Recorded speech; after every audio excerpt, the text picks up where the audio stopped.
بسم الله والصلاه والسلام على رسول الله. مساء الفل. النهارده ان شاء الله معانا تويوتا كرولا. بسم الله ما شاء الله. الجلد البترولي الكانتارا بتاعنا ما شاء الله.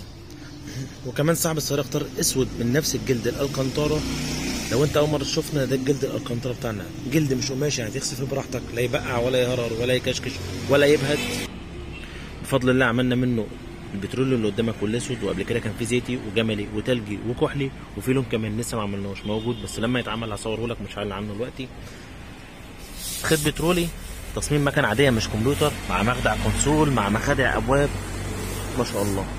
بص تفاصيلك كل حاجه على وضعها، الفروقات، دواسه الارضيه بتتعمل بكليبساتها ما شاء الله.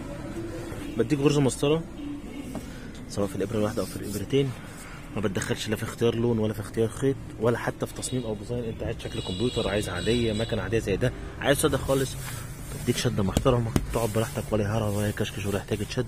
تجسيم من غير مقطع ولا خرم في الفرش الاصلي، وعندي استعداد بفضل الله افك ده واوريك الاصل سليم ولا لا، لان هبيع لك شغل مش كلام ما شاء الله. خليني افتح لك جنب باب كانك قدام العربيه عشان تستلم. لو لقيت اي ملحوظه قولها على طول. بص مفيش حاجه معبيه هوا، كله متجسم زي ما قلت ما شاء الله. بسم الله الرحمن الرحيم. ادي الباب التاني باين قدام حضرتك، هو جلد بس ملمسه زي الشموع كده، زي الالكانتارا، زي الجلد المقلوب، له كذا مسمى. شوف شغل الابره الواحده نفس الكلام. بص فتحه المخدع مش فيها عضعضه ولا كسر ولا اي حاجه خالص، نفس الكلام. شغل الابره الواحده في المخدع. هلف لك برضو الناحيه التانيه واوريك كل حاجه ما شاء الله.